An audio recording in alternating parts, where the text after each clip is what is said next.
All right. So today, when we're talking about understanding issues of engagement, there are just going to be a few guidelines that I want to start us out with. I'm sure y'all are familiar with these, but if not, let me go over them really quick. When you're not speaking, if you could go on ahead and put yourself on mute, that would be great. It just helps cancel out any background noise. And if you're able, try to keep your video on. This just builds community if we're able to look at each other face to face, as well as we can through a screen. Again, if you're able, wired headphones are great since it gives you a stronger connection for better sound. And if you experience technical issues at any time, please feel free to use the chat if you need help. Again, Catherine's helping watch that, or you can also try to log out and rejoin the meeting. Okay. So today, what we want to do, I have a couple goals for us. By the time you get done with this hour, I want you to be able to analyze reasons behind student disengagement as a way to better understand what might cause this behavior. Is the student just trying to give you a rough day? Or is there something else that could be going on that's influencing these actions? And then I want us to also spend time constructing approaches that we can apply tomorrow to build engagement and learning amongst our students. So essentially, the question that's underlying all of this today is how can we address situations of apparent resistance in order to best promote learning and engagement for all students? And again, you'll notice apparent is highlighted in italics and blue. As we go through this, keep in mind whether situations of student disengagement are really what they appear. Is the student really disengaged for the sake of being disengaged? Or again, what's influencing that behavior? So the way we're going to do this for our next fun-filled, fun-packed hour is I want to start off with a fun activity where we unpack what do we think about, how do we describe disengaged versus an engaged student? Then I want us to go into the reasons for disengaged behavior, as well as build off of that into thinking about preventative strategies. How can we try to curtail this behavior when it happens? Can we even try to do things before it happens to keep it from happening? And finally, when we get to the end, I want to give y'all a chance to apply everything that we talk about in the first three parts of this webinar to real life situations. And at this point, I really want y'all to share your experiences of disengagement and then really reflect and think about those experiences you've had based on what we've also talked about and other ideas that you may have for addressing those situations should you ever encounter them again. All right. So let's begin. What I want us to do is I want us to all think about some adjectives to describe the following. How would you describe the engaged student? How would you describe the disengaged student? Go ahead and type your descriptors into the chat. And if you could, as you type your descriptors, if you could just label them somehow so we know what the word refers to a descriptor for engaged or disengaged, that would be great. Because we want to see if what arises and how we think about each of these words. So go on ahead. You're not supposed to see that yet. I'm telling you, my computer is tricky. So go on ahead and take a few seconds and try to come up with some words describing the engaged and disengaged student.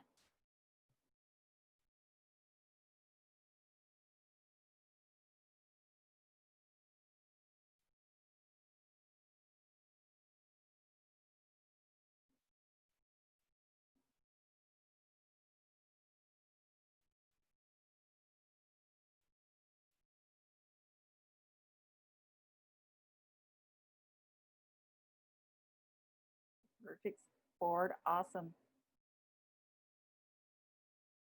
Now let me go ahead and give you a little extra. Now you can see the pictures. So go on ahead and look at these pictures and think about what other words start to come to mind.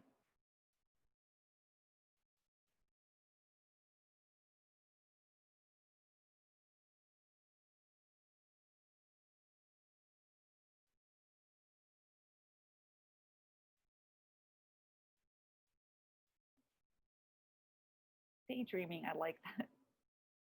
Little participation, bored, unattentive, curiosity, able to respond, reflective, checking email, helpful.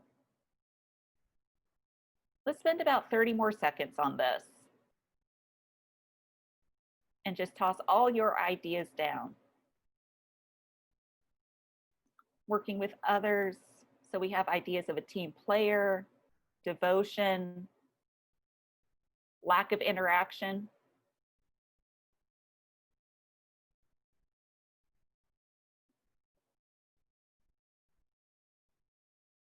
Bored, I like that.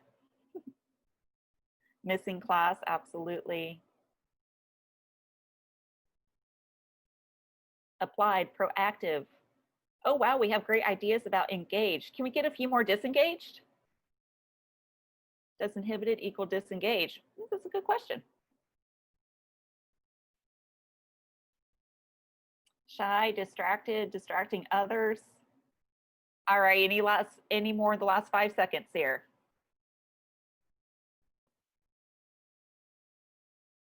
In their own world, afraid. All right, so I think we have a great sample of how we think about the engaged versus disengaged student. And a pattern that I see emerging from these words is very much an active passive dichotomy. It seems that the majority of us, when we thought about the engaged student, we thought of a student who was very active. And I would dare say, and please disagree with me if you would like, active in a physical sense. They're doing something. They're showing engagement in a way that you can easily read in that manner. Whereas we're seeing in disengage, we're seeing something passive. As I was reading your words for disengaged, the image popped into my head of essentially the student just kind of sitting quietly in the back. You can't really read them. You can't really see what's going on besides the exterior. And even the exterior is something you really can't surmise. How are they feeling? What are they doing? Are they paying attention? Are they off in their own world? So when we think about these, the way I want to proceed is to throw some wrenches into the wheel, so to say. So, Michelle, you brought up a very good point. Does inhibited equal disengaged? When we talk about engagement versus disengagement, if a student is quiet or shy, does that necessarily mean they're disengaged? If a student's quiet in class, can we for sure say that they're not actively listening and absorbing the material? Or perhaps there are other factors going on. Absolutely, I mean, some students don't like to speak out. Exactly, but then they express themselves on paper. They're introverts, absolutely. And they might need more time to process. That's it, exactly. And their previous experiences. So when we're talking about engage and disengage, I just wanted to do this quick warm-up activity to get us thinking. And not only to get us thinking, but to get us to start to think about and reflect how we think about those terms. Because as we go through this, I'm going to ask you, if you haven't thought about it before, to start thinking about the why behind perceived disengagement. So without further ado, let's go on ahead and get into the why. Why does disengagement happen? There can be several factors. First is what we can call a teaching learning mismatch. In other words, is the student, have they been properly prepared for the course? How is the level of material compared to their ability? I don't know about y'all, but have you ever gotten into a course where, oh, you just go, oh, I'm in over my head. How am I ever going to do this? I had that experience in high school math. They put me in advanced placement and I did fine in regular math. But as soon as I got into advanced placement, talk about disengagement. I was gone. Absolutely. I mean, this happens all the time. The level of ability doesn't always match the level of the material in the course. And then you can always have the flip side. The student is much more advanced than the material you're trying to teach. Another big thing about the teaching learning mismatch is their learning culture, their history. How are they expected to approach education? Let's think about international students. When we come over here and we talk about things such as what we call in PFF, we call it student do. That's where we essentially have the student do active learning in the classroom. But what if we have a student from another learning culture where the expectation is that they simply sit there and absorb? That sounds kind of familiar to ours though also, doesn't it? Then also another aspect to consider, teaching clarity. Are students disengaging because maybe you haven't been so clear on something? They're confused. They don't know what to ask.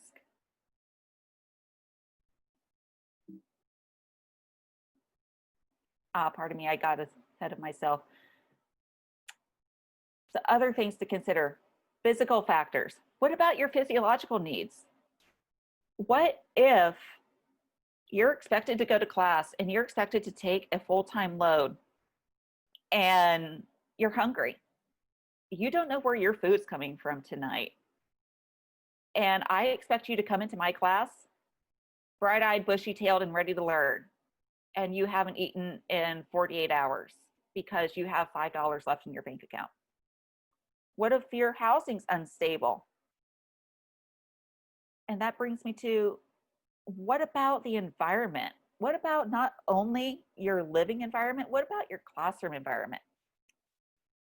What if, and this is getting to the next category, what if you don't feel safe in that classroom?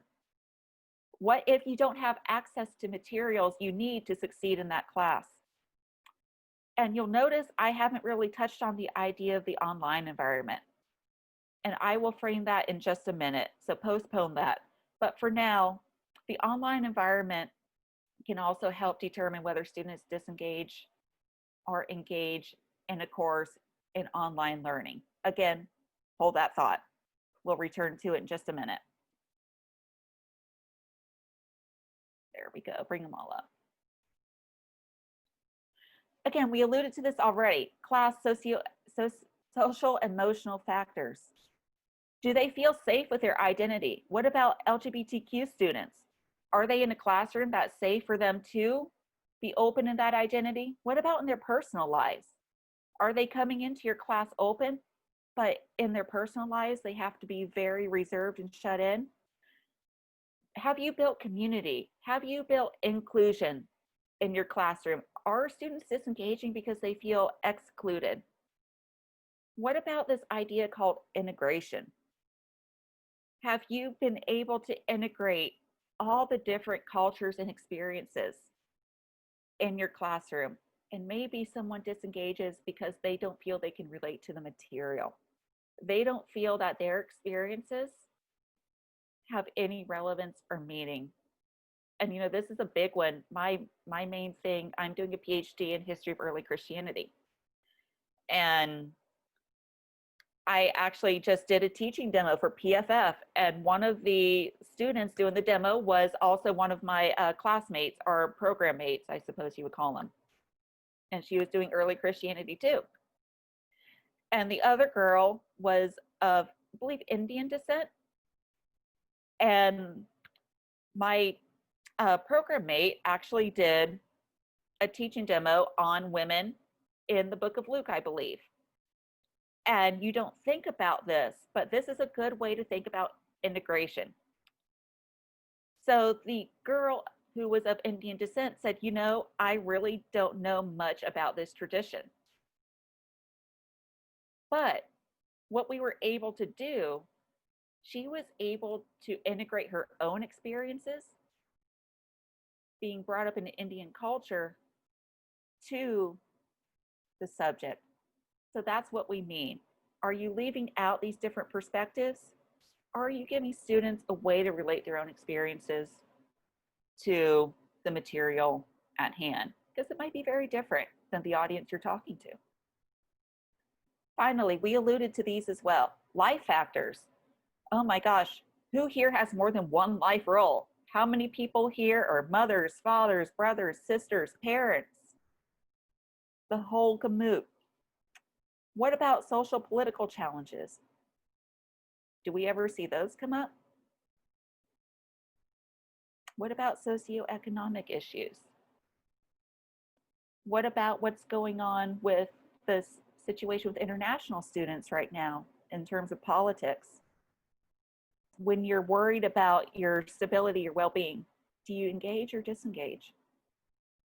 When you're worried about money, is that going to make you want to run into class and perform like an A+ student that you are?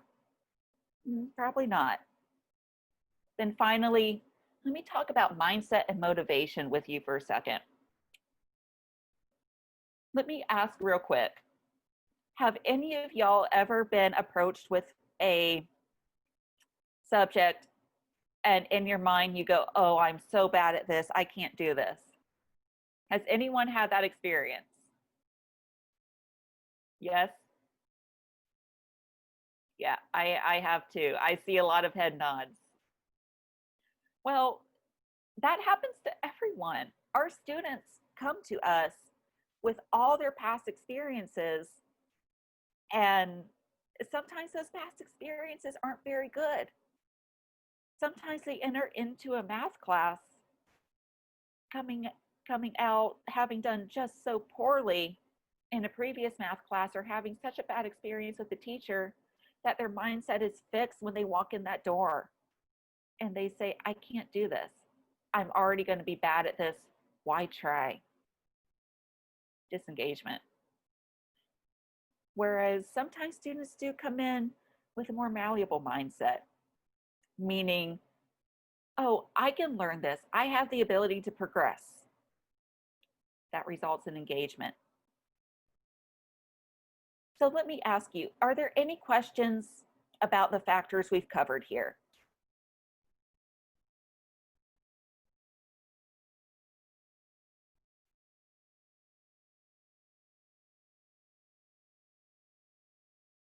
All right. So in other words, these factors can be summed up by what you see in the yellow box. Resistance, you can resist learning, you can fight it, you can run from it, but ultimately you can end up freezing, i.e.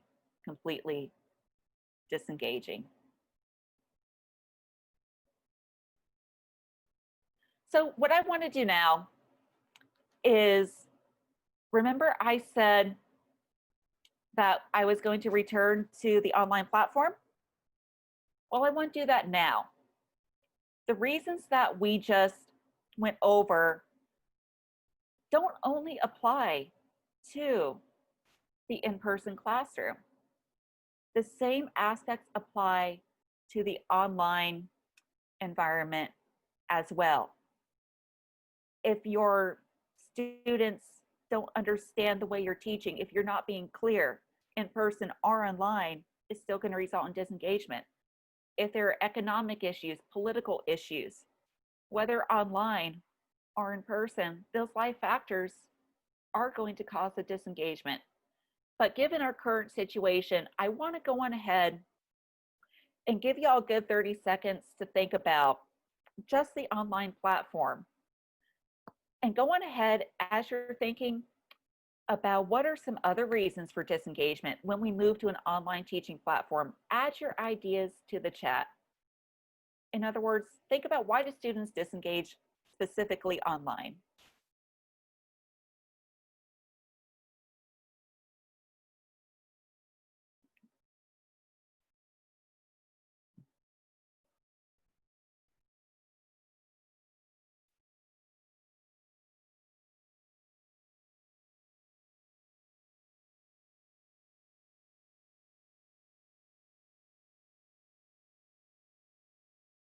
Hmm.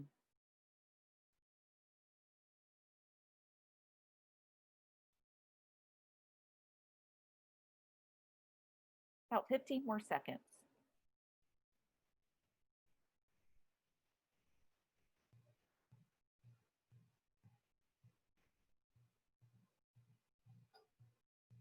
I feel like this is representative of what people have experienced for themselves and maybe for their students. There's a lot of great information in the chat. Yes.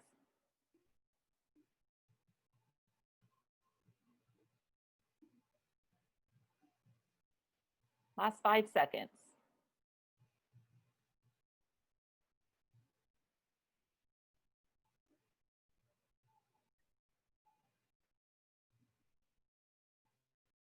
Interesting. Distracting people. Yes.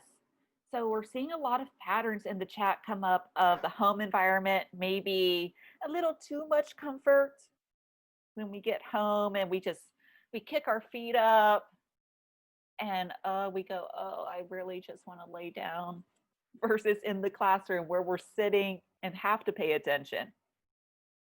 And also we're seeing a pattern of, well, how do I use this thing in front of me? What do I do? What do I click? Where do I go? So let me turn a question out to y'all real quick. How many of you have used a learning management system like Canvas or Blackboard, either in your own classes or for a class you've taken? Good amount. So let me ask you, did that LMS, let me rephrase this. Would you find the LMS helpful? Did you find the LMS helpful? Let me just ask it that way. Ever since I got in college, do a lot of Blackboard.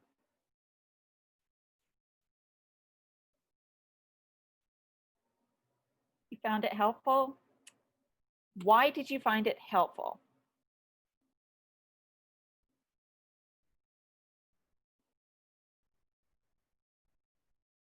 Oh, interesting. Depends how it's set up, yes. Organized course materials, yes.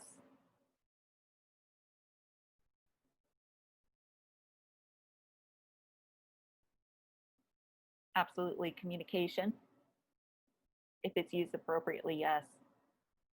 So the reason I'm placing a lot of emphasis on the LMS is that when we talk about student disengagement, especially in an online platform, one of the first things that students will see is your course LMS. And that lets me segue straight into this. How do we prevent this? How do we address behaviors of disengagement? Well, first off, it's what I call setting the stage. Now, again, I'm going to postpone the LMS for just 1 second and return to the classroom in person. Generally, when we talk about setting the stage for engagement, we're talking about outlining the syllabus, protocols, expectations, something that we call in PFF pre-alerts. In other words, I expect this from you. I expect you to submit a paper every so often to me or online in person. Essentially, it's just your classroom rules your protocols. If you set out your expectations first, then students will know where they're going. Now, let me go back to the LMS. Let me talk about this for the online engagement. And the reason I asked you was, why was it helpful, was because disengagement online can often result from a poorly organized LMS. If you log into your LMS for the first time and you have to do a million clicks here, there, and you're going fishing all over just to find a copy of the syllabus or where you submit something, what do you think is going to happen? Imagine you have 3 other classes. You might disengage from this class. The LMS is something that should be essentially the gateway to your course. Students should be able to go to that front page of your LMS and all the important information is set and easy to find and accessible on that front page. Otherwise, you do risk disengagement. So another way I would like you to think about this, let me use a metaphor. Setting the stage. This is like starting out on a journey. We have to get our route down, right? We have to get to know where we're going, what road are we going to take, so on and so forth, or we can't get going. We'll never get there. But let's say we've set the stage. We have our expectations, we have our protocols, we know how to succeed in this course. What about the routine? What are we going to do once we get on the road? I mean, are we going to rotate turns playing music? Are we going to stop every so often? Well, same thing for your course, whether it's in person or online. And one way we do that to maintain student engagement is to be consistent in giving feedback on what you've assigned students. When we talk about feedback being consistent, we're not just talking about twice in the semester where they hand in a midterm and then a final. You want to maintain a routine so students receive consistent feedback on their progress, how they are doing, what they are doing well, and how they can also improve. And one thing we always remind people with at PFF when we discuss feedback is giving good feedback means that you have to give them actionable tasks. In other words, if I say, hey, Catherine, this looks great. Okay, what looks great? If I say, hey, Catherine, this looks great, but this needs improvement. This paragraph's poor. What's the next question? Well, what's poor about it? So when we say actionable feedback, we mean by giving students something that they can act upon. In other words, I can say, hey, Catherine, this paragraph's lacking evidence. Check for these sources to improve this paragraph. Now I've just given Catherine something she can go do, something to work towards for progress and development. So maintaining predictability in your course is vital for kind of curtailing disengagement. Maintain communication with your students, which is the 4th point, and we'll get to that in more detail in a moment. Also, to maintain engagement, think about student autonomy. What I mean here is be flexible, especially when you move to an online learning environment. Think about those reasons for disengagement that we talked about before. Think about students as individuals who have their own lives, their own roles, and their own responsibilities in addition to your course. Your course is just a slice of that blueberry pie. One way you can do this, especially in an online environment, because as we saw through the chat, what about internet connection issues? If you have a term paper due at 11:59 p.m. on July 9th, and all of a sudden Spectrum decides to go down and you're working remotely, or if you're even in a different time zone, what's going to happen? So think about it this way. What if you were to give students a range of due dates? So let's say they have a term paper due, but I say, okay, I would like you to submit it between July 9th and let's say July 13th. I give you those 4 days to submit it. That's being flexible. That's being agile. That's taking into consideration student life, their other roles, and also giving them the opportunity to plan ahead and control when they do your own work and how they can potentially have enough time. Let's say if Spectrum decides to completely go offline tonight, they still have several other days to make that assignment. Last one, communicate. Communicate with your students. When you communicate with your students, especially in the online platform, you maintain relevancy. Your course remains relevant to their lives. You remain an active player. You can do this by being proactive.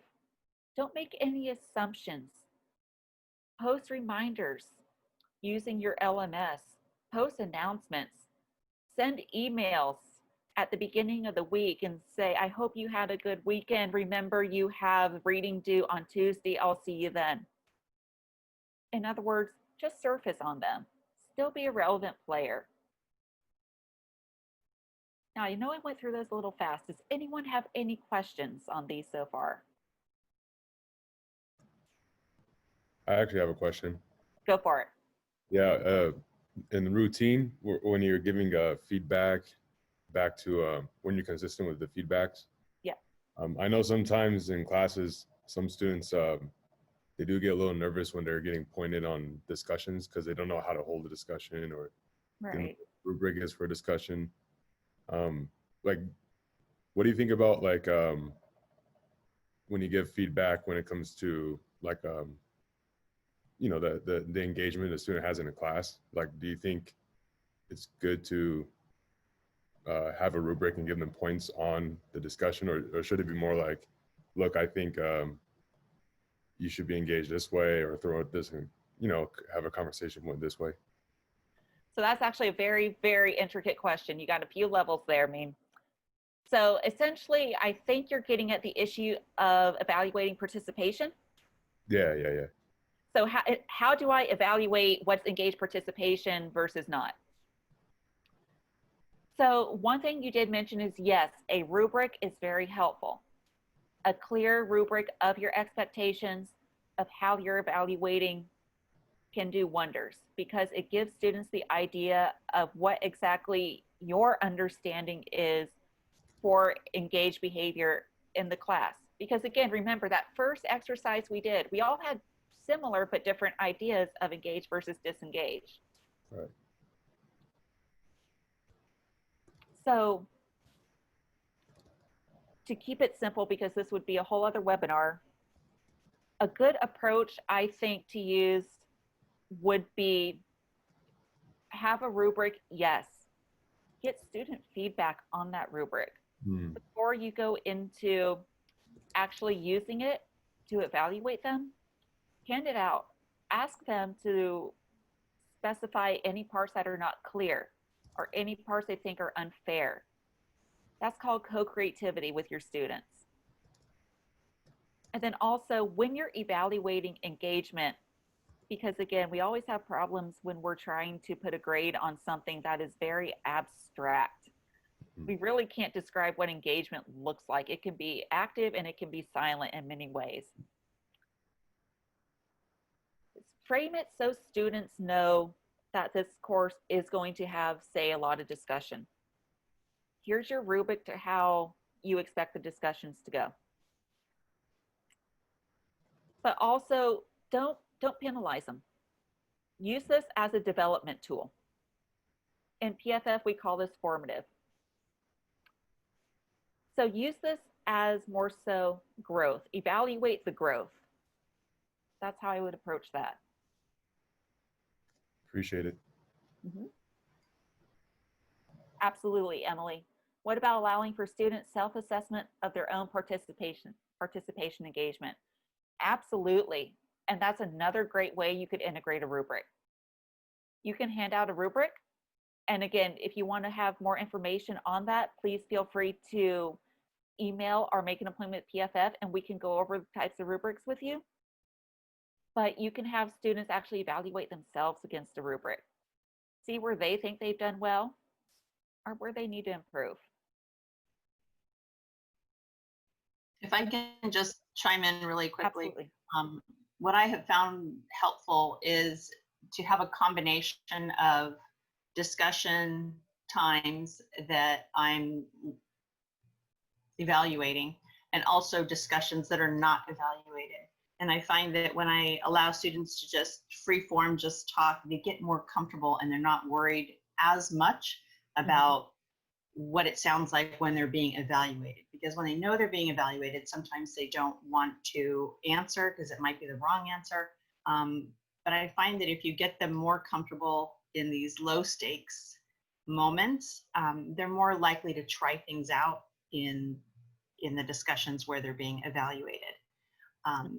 But I think I have found it helpful to have a combination. So sometimes it's just talking about the weekend. Sometimes it's, talking about what they thought about the reading without any kind of evaluation, and then introducing that discussion time where you are looking at how they synthesize or apply the material and those kinds of things.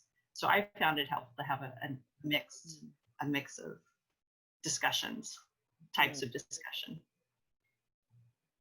And Sarah, there's a question in the chat.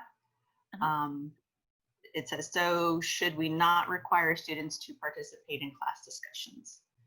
And I think that's a really important question because, what happens to the student who is not able to participate in class discussions, or is just, it's overwhelming, it's too much, it's, different reasons. What are your thoughts about that?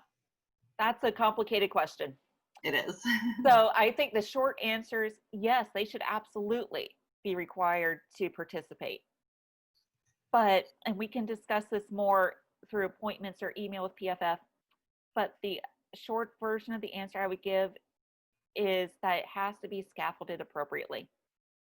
You have to scaffold discussions so quieter students feel comfortable sharing. And one way you might do this, instead of having a whole big class discussion, maybe you break them into small groups at first and just get them comfortable talking to, say, 2 or 3 people in their groups. And then one person can share the group's contribution to the class. And then as you grow and as you develop and that student becomes more familiar with the class, sees it as a safe space, then the hope would be you up the ante and they start to participate in the wider discussion as well.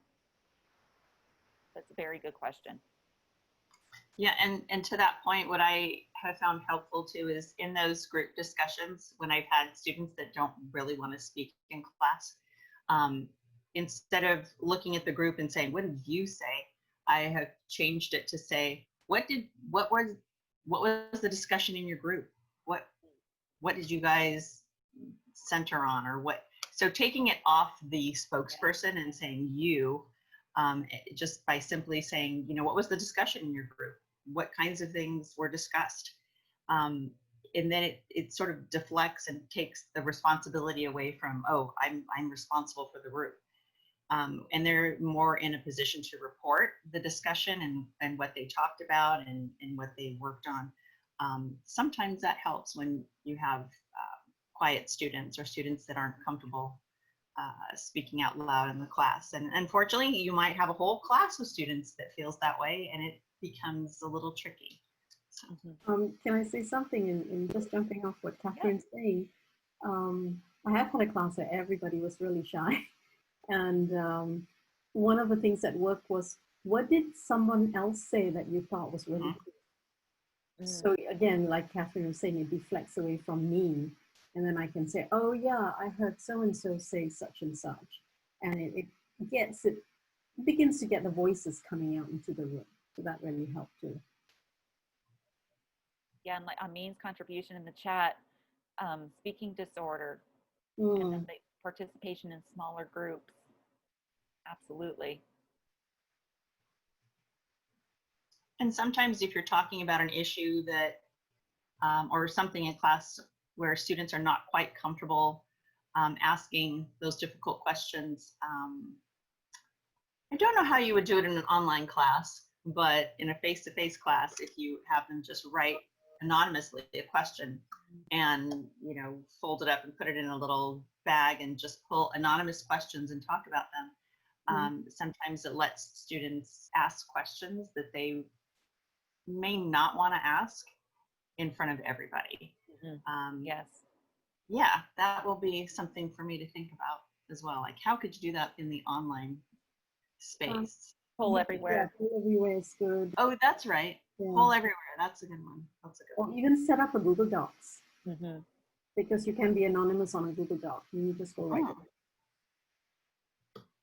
So, love this discussion. I hope we can come back to it, especially in future webinars. But watching our time, I want to go on ahead and move us forward.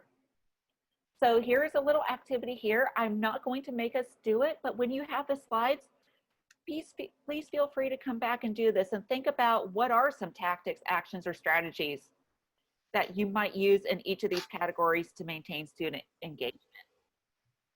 But I want to move us on to the application part. Woo. So what I'm going to do, I'm going to give you one at first. I think you'll enjoy this one. And I think you'll probably go, oh, Sarah, this is so predictable, so cliche. But then I'm going to shift gears. And this is where I want y'all to talk about your experiences with disengagement. So without further ado, example 1. Imagine your class recently moved to an online platform. Now students are missing deadlines, not turning in work, and just not participating. Why do you think this is? What might be some causes behind all this? What techniques might you apply tomorrow if you face this to address the situation? How might you structure your class in the future to possibly prevent this from happening again? And again, please feel free just to share out loud if you would like, or feel free to add your ideas to the chat. We'll only spend a minute or two on this.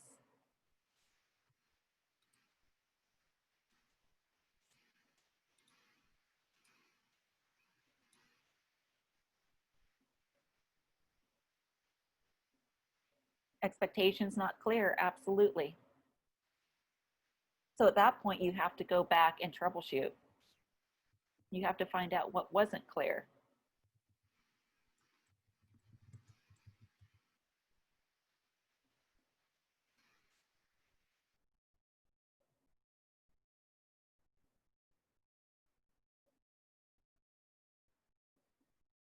What else? Not feeling connected, deadlines not communicated well enough. And that's a big thing when we've moved to the online platform, especially with an asynchronous class where you don't have live meetings, that whole community aspect. All of a sudden, people just become these invisible entities.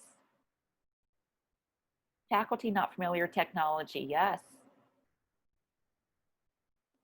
The assignment load's too much, and that's very true, especially in online. When you move online, sometimes you can't always do as much as you planned that you could do in the in-person classroom. When you're planning for online, a good rule of thumb is to go with less is more. Don't overload. Think about the bare bones that you want students to get. Students have difficulty with transition. Absolutely. I have a friend who's experienced this. So he does so well in person, but as soon as they moved to the online structure and lost that community, you lost the responsibility, kind of the obligation to that meeting, to seeing these people face to face. You go into a different mental zone.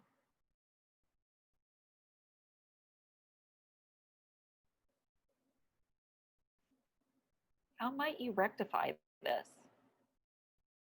Think of the things we talked about to prevent disengagement. And also think of other ideas as well. I just gave you some starters. How might you address the situation and fix it?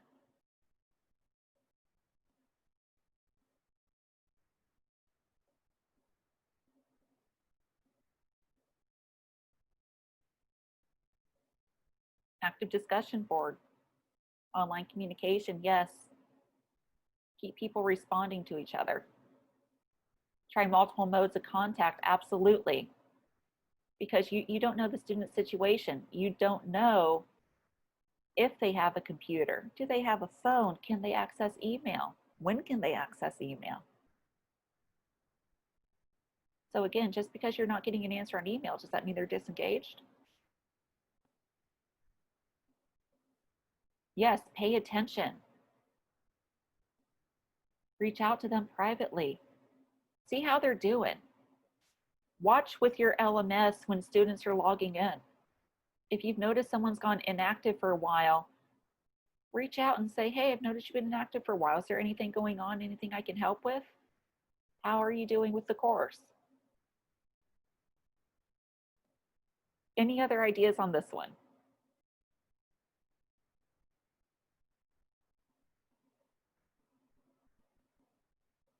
All right, excellent. One more. I posted a questionnaire for students to complete anonymously so I could assess challenges and opportunities. Then I modified my teaching to accommodate. That's an excellent check-in.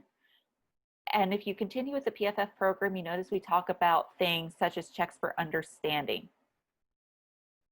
And checks for understanding are essentially those moments where you check in and make sure people are actually getting it and not just going, do you have any questions? Actually making sure they understand. And Michelle, that's a great idea to assess not only if they could be learning the material, but what's going on personally that could be influencing performance, and then modify your teaching to fit your audience. Excellent contribution. But now, in the last few minutes here, I want to turn this over to you.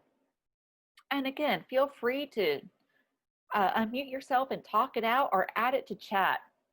Think of a time you experienced student disengagement in your class, or you were the student who disengaged yourself. And then go ahead, share the situation. And again, the same questions. Why did that happen? Why did you disengage? What would have helped you in that situation to be more engaged? How would you possibly structure your course, or would have liked to have seen that course structured so you wouldn't have faced that situation of disengagement?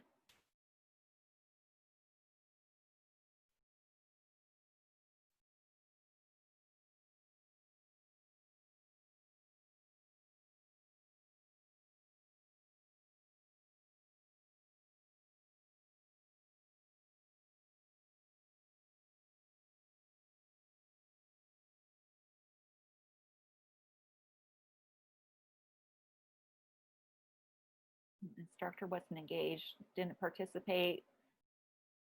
Oh, wow. Instructor doesn't participate in discussion boards, late and minimal feedback, no announcements or other communications. Not like math teacher not showed its relevance, so I work to help students see how it is relevant. Yes. Making the course more interactive rather than just posting PowerPoints and lecturing. Yes. So already we're seeing patterns emerge. We're already seeing shared experiences that really come back to the instructor and not so much the student themselves.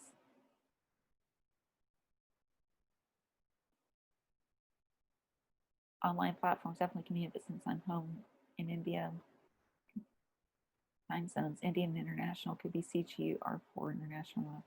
Yes. I'm just, what time is it in India right now? I'm just curious.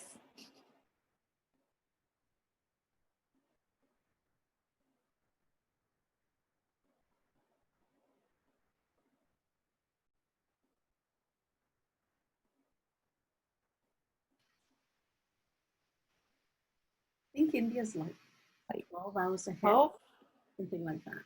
oh, 225. 25, wow, yeah. Well, thank you for being here. So any other situations of disengagement that y'all want to share and how those could have been changed for the better?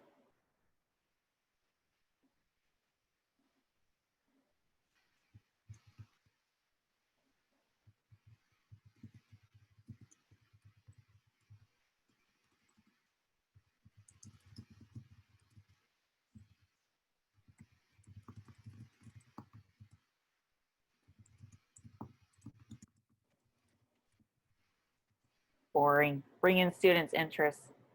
Absolutely. And I think a good message to kind of wind up on here, going off that, is, again, think about your audience. Disengagement doesn't necessarily happen because that student just wants to take you through the ringer. They just want to make you so frustrated. There's usually an underlying cause. And that's something I hope that you saw today, and to give you a framework to think about next time you see such situations arise.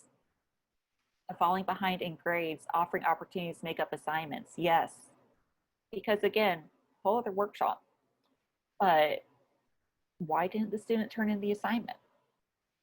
All right, any last questions as we sum up here? Any questions about engagement? When I was younger, it was huge for me to have a second chance on assignments. Yes. So you can improve upon your work. You can see what you need to work on, and you can develop and you can progress.